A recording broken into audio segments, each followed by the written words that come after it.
Have you ever wondered if God is looking out for us? Does He give us what we need? Does He help us in times of crisis? Psalm 46:1 says, God is our refuge and strength, an ever-present help in trouble. So God tells us that He is there for us and will help His children. But how? We're about to meet an amazing creature that'll help illustrate just that. But first, let's take a look at the home of some of these animals, as well as some of their neighbors. As a wildlife naturalist, I've spent my life studying God's creation. A naturalist is someone who studies and cares about animals, plants, and their habitats. Every time I go outside, I'm amazed at the incredible creatures that God has made and that He designed them to live in special places that we call habitats. A habitat is a complex space where a plant or an animal can live, like a pond, a forest, or even your backyard.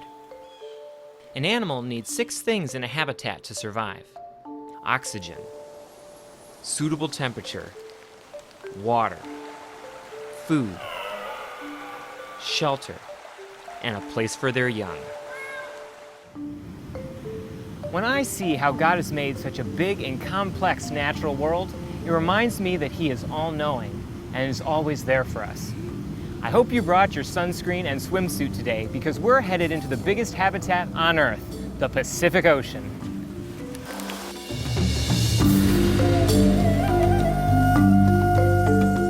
The Pacific Ocean is the biggest body of water in the world and covers 1/3 of the Earth's surface. It is so big that all the continents could fit inside it, with room left over. Wow, we're talking about one big ocean that has many different habitats with many amazing creatures. If you were a creature living in the ocean, what would it be like? First, you'd need to be able to get fresh water out of an ocean of salt water. Some animals are designed to get water out of the food they eat, while others are able to filter the salt out of the ocean water they drink. Definitely salty. Another issue is getting oxygen. Most living creatures need oxygen because oxygen gives cells and molecules the energy they need in order to function. Creatures like fish get oxygen out of the water using their gills, while other animals, like whales, come up to the surface and breathe air like we do. Since ocean plants need sunlight, and most ocean animals eat ocean plants or other animals, the majority of sea life is near the surface, where they can catch some rays. Temperature is also a big deal. Creatures like sea turtles are cold-blooded, which means they get their body heat from the environment around them. Other creatures, like dolphins, are warm-blooded and need to keep their bodies a consistent temperature all the time. To do that, they have an extra layer of fat on their bodies to help keep them warm. It's kind of like having a jacket on. Is it hot out here, or is it just me? Today, we'll be exploring coastal ocean habitats, where 90% of all ocean life exists. We'll check out the coral reef habitat, as well as the deeper coastal waters. Are you ready to dive into this watery world with me? Let's go. Hawaii has the most remote, large-scale coral reef system on the planet. Coral reefs are called the rainforests of the ocean because they only take up about 2% of the ocean's surface, yet they're home to 25% of all ocean creatures. So how are these rich habitats formed? Corals are actually colonies of tiny creatures called polyps, building little homes out of limestone.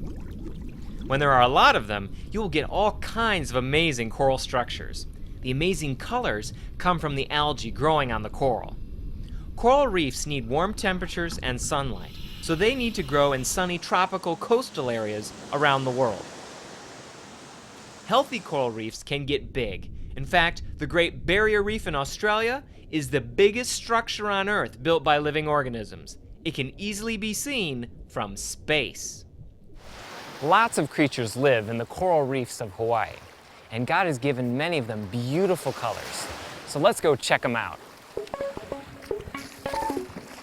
Remember to not touch or disturb the ocean creatures you see, and be careful not to damage the coral. Check out all these fish! They are all shapes and sizes. God gave each one different colors, markings, and patterns. Hey, that's not a fish.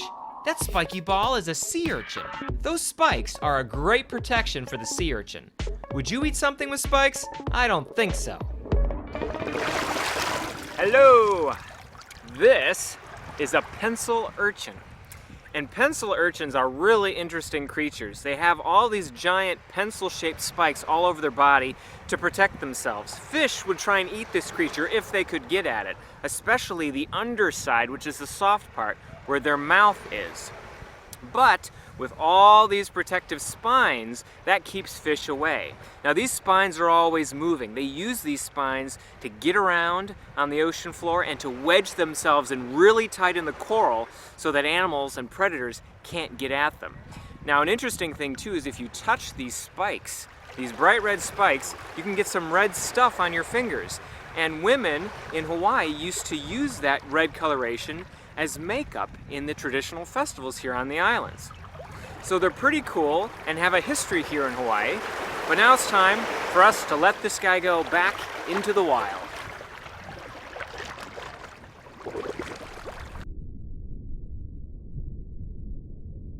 Whoa, look at that. Okay, this is a spiny urchin. It has little tiny spines all over its body to help protect itself from predators like fish that might try and eat it.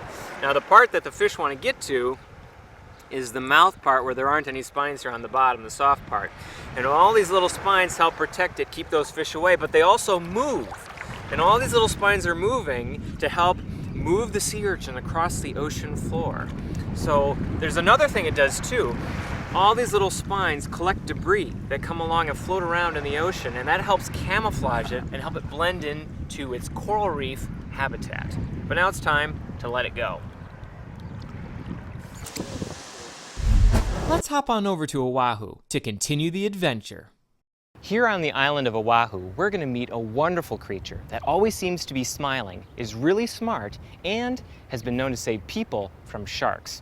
Any guesses? I am really excited because right here behind me in this pool are some bottlenose dolphins. Dolphins tend to have strong relationships with each other. Babies stay with their moms for several years after they are born.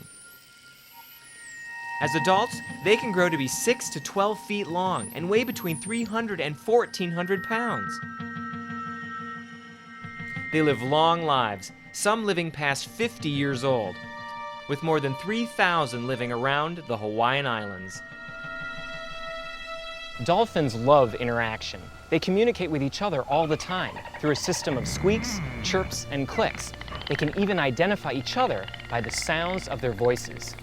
Dolphins also use sounds to see what's ahead of them and if danger is in the area. They make a click noise, and the sound wave travels through the water, bouncing off objects and returning to the dolphin. This is called echolocation and allows the dolphin to see what's ahead of it and if there are any predators, like sharks, in the area. It also helps them to find and catch their food, like fish, octopus, and squid. Since God is all-knowing, He provides each creature with what it needs to survive.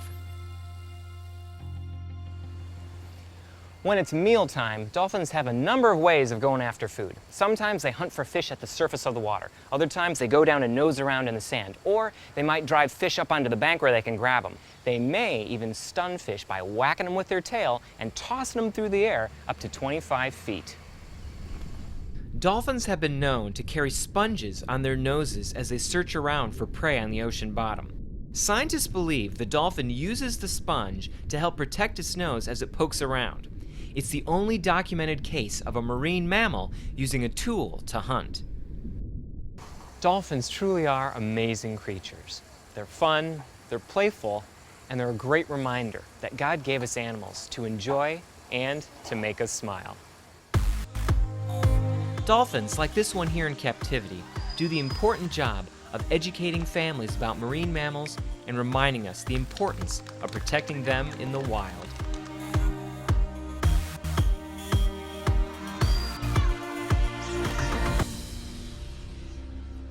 I really enjoyed that adventure. Dolphins are amazing creatures. Were you thinking about how God helps us as we learned about the dolphin? Consider the dolphin. God gave the dolphin echolocation, the ability to send out sound waves to identify food, obstacles, and predators. God reveals His will for us through prayer, His holy word, and the wise counsel of fellow believers. God gives us strength, courage, and comfort in times of trouble. You can't see all those things, and you can't see echolocation either, but they're all there.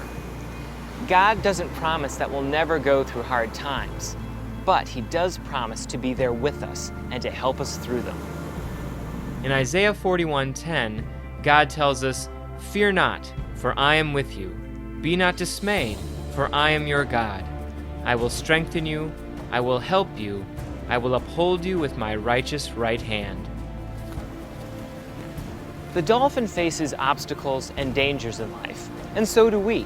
But God has promised to give us what we need to face those challenges.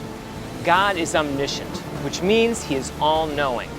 We may be worried or nervous at times, but God is in control. And if we put our trust in Him and rely on His strength, we can face anything.